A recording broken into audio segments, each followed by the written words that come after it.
Before the sun clears the horizon, a man crosses a gravel yard with a thermos in one hand and climbs a short steel ladder into a cab. He flips a switch. Somewhere behind him, a bank of batteries dumps everything it has into a starter motor. And 16 cylinders that have been cold all night groan, hesitate, then roar to life. The floor trembles. The whole machine seems to shrug off the frost. That locomotive was built in 1972. It is older than the man at the controls. It is older than the paint on its long hood. Older than the radio bolted into the cab. Older than most of the rules he has to follow to run it. And in a few minutes, it will hook onto a line of loaded freight cars and pull them down the same rails it has worked, on and off, for more than 50 years. Here's the part that should stop you. Almost nothing else from 1972 is still on the job. The cars from that year are rusting in fields or crushed into cubes. The computers are landfill. The airliners were scrapped 2 or 3 cycles of technology ago. Yet a freight railroad, an industry with access to the newest, cleanest, most sophisticated machines money can buy, chose to fire up a half-century-old diesel this morning and put it to work earning money. Why? Why would anyone still bet real money on a machine this old? The answer isn't nostalgia, it isn't laziness, and it isn't a shortage of alternatives. It's a chain of decisions, some made in a factory in 1972, some made in a boardroom last quarter, that all point to the same stubborn conclusion. Sometimes, the smartest thing a railroad can do is refuse to let a machine die. To understand that, you have to go back to the moment this locomotive was born. In January of that year, a new model rolled out of a plant on the edge of Chicago and onto the rails for the first time. On paper, it was nothing revolutionary. 3,000 horsepower, 6 axles, a 16-cylinder engine that had already been around for years. It wasn't the most powerful thing on the market, and its own builder openly sold stronger machines in the same catalog. But the railroads that bought it weren't chasing the strongest machine. They wanted the one that would still be running long after they were done with it. And that is exactly what they got. They ordered it by the thousands, close to 4,000 of them, before production wound down in the mid-1980s. For a solid decade, if you watched a freight train roll past almost anywhere on the continent, there was a good chance this was the thing pulling it. It became the default, the safe choice, the locomotive you bought when you needed something that simply would not quit. What made it that way wasn't clever engineering in the flashy sense. It was the opposite. It was engineering that assumed the worst.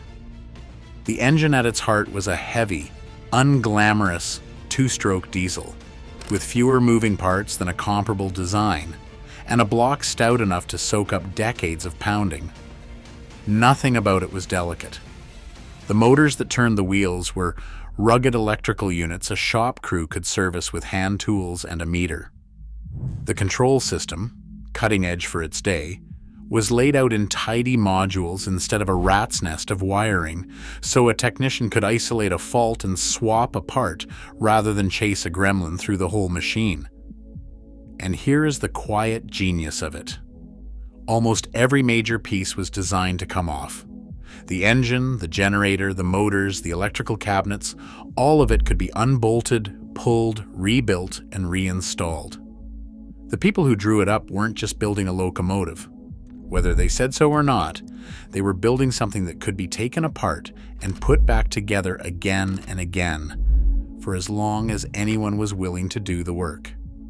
There was only one component they couldn't easily replace: the frame. The long steel spine that everything else bolts to. So they overbuilt that too, rated it far beyond anything it would ever face. The way you'd build a bridge to hold 10 times the traffic that will ever cross it. Do you see what that means? They built a machine with an almost immortal skeleton and a body made entirely of replaceable parts. Which raises a strange question. If you rebuild a locomotive enough times, is it even the same locomotive anymore? That isn't a riddle. It's a description of what actually happens. When one of these machines finally wears out, when the engine is tired, the wiring is brittle, and the odometer has crawled past 2 million miles, it doesn't necessarily head for the scrapyard. Very often it heads for a shop. And what happens there looks less like a repair and more like a resurrection.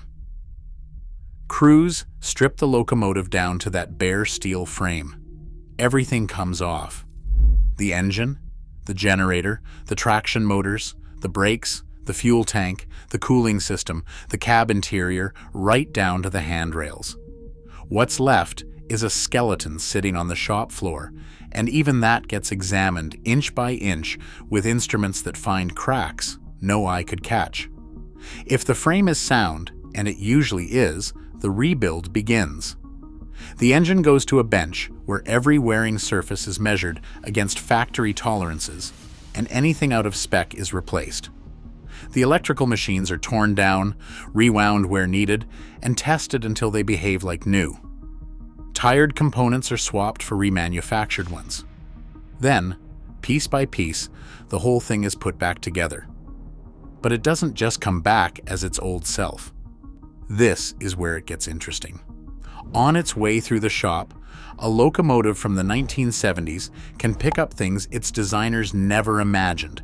Modern radios, updated controls, even the electronics that let it talk to the newest machines on the railroad and take orders from a lead unit sitting miles up the train.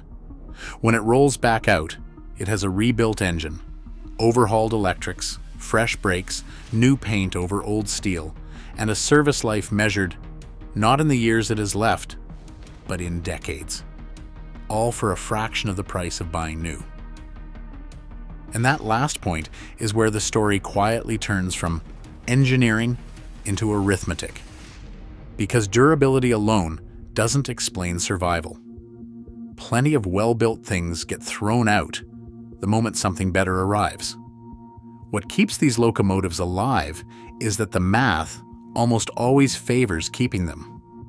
Picture a small railroad, not one of the giants, a modest outfit running a few dozen miles of track out to a grain elevator or a lumber mill, moving a handful of cars a day at speeds that wouldn't scare a bicycle. Its manager needs power. He has two choices. He can buy a brand new locomotive. It will be clean, efficient, packed with computers, and it will cost him well north of $3 million.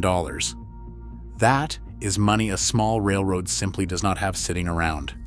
Or he can buy a rebuilt machine from the 1970s for somewhere in the range of a few $100,000. Yes, it burns more fuel. Yes, it makes less power, and it has none of the newest gadgets. But his trains are short, and his line is flat. He doesn't need 1,000 extra horses or a braking system run by software. He needs a locomotive that starts every morning, pulls its cars without complaint, and can be fixed by his own people when something goes wrong, without a call to a factory help desk or a specialist flying in with a laptop full of secret codes. For that railroad, the old machine isn't a compromise. It's the right tool, at roughly a fifth of the cost. Now, multiply that same decision across hundreds of small and regional railroads, and you get an enormous, mostly invisible market for aging locomotives. An entire economy runs on it. Leasing companies buy retired units from the big carriers, send them through rebuild programs, and lease them out at monthly rates a small operator can actually afford. A locomotive, a major railroad walked away from 20 years ago, might spend its second life hauling lumber in one corner of the country, then get sold again to shove cars around a grain terminal in another. Brokers match idle machines to operators who need them. Parts dealers pull apart the ones too far gone to save and keep the survivors running on the pieces. At any given moment, hundreds of these locomotives are drifting through that quiet secondary market, bought, sold, rebuilt, redeployed. And it isn't only the small players who lean on them. Even the largest railroads keep older units on the roster, often tucked into the middle or the tail of a long train to add pulling power and braking force on a hard grade. Out there, a locomotive doesn't have to be the newest or the fastest. It just has to be dependable and do what the lead unit tells it. A well-kept veteran handles that for a sliver of what a new machine would cost to sit in the same spot. There's a human thread running through all of this that the spreadsheets miss. The people who keep these machines alive carry something no manual fully captures. A mechanic who has spent 30 years around a particular engine can read it the way a doctor reads a patient, catching a problem from the pitch of a turbocharger spinning up or the color of the smoke drifting off the stack. That kind of knowledge is its own form of infrastructure. It's built slowly, one repair at a time, and it quietly argues for keeping the equipment everyone already understands, rather than switching to something that would knock all that hard-won instinct back to zero. If you're finding this interesting, take a second to subscribe. We dig into railroad history and the engineering behind the machines every week. Now, here's a twist that has nothing to do with steel or money, and it's one of the strangest forces keeping old locomotives in service. It's the law. Back in 2008, environmental regulators finalized a strict new set of emissions standards for locomotives. Any machine newly built after the middle of the following decade would have to run dramatically cleaner, which meant a whole layer of exhaust treatment, sensors, and engine management software that a 1970s diesel never dreamed of. The rules did their job. New locomotives got cleaner. They also got more expensive and far more complicated to keep alive.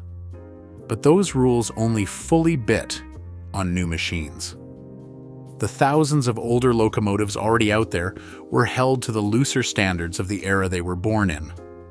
A railroad can go on running one of those veterans more or less indefinitely, as long as it doesn't pour so much work into the engine that regulators reclassify the overhaul as building an effectively new machine, which would trip the modern standards. So the shops learned exactly where that line sits, and they work right up to it. And a peculiar incentive falls out of the whole arrangement. In plenty of cases, it is cheaper and simpler to keep nursing an older, thirstier locomotive along than to buy a cleaner, more complicated one. A regulation written to push the industry toward newer, greener machines ended up handing railroads one more reason to hold on to the old ones. None of this means these locomotives are truly immortal. There is a point where even the most stubborn math finally gives up. Every so often, a frame develops cracks that can't be economically fixed. Or the market for rebuilt units softens, and the cost of restoration climbs past whatever the finished machine would be worth. When that happens, when no buyer, no leasing company, no small railroad sees enough value left to justify another trip through the shop, the locomotive reaches the end of the line.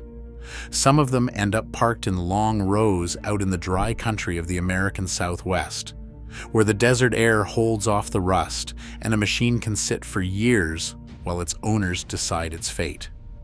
Walk those lines, and you can read decades of railroad history in the fading paint alone. A few units get pulled back for one more chance. Others surrender their good parts to keep other machines running. And some finally meet the cutting torch, sold off as raw steel for a figure that seems almost insulting next to the millions of miles they traveled. The rule of thumb is brutally simple.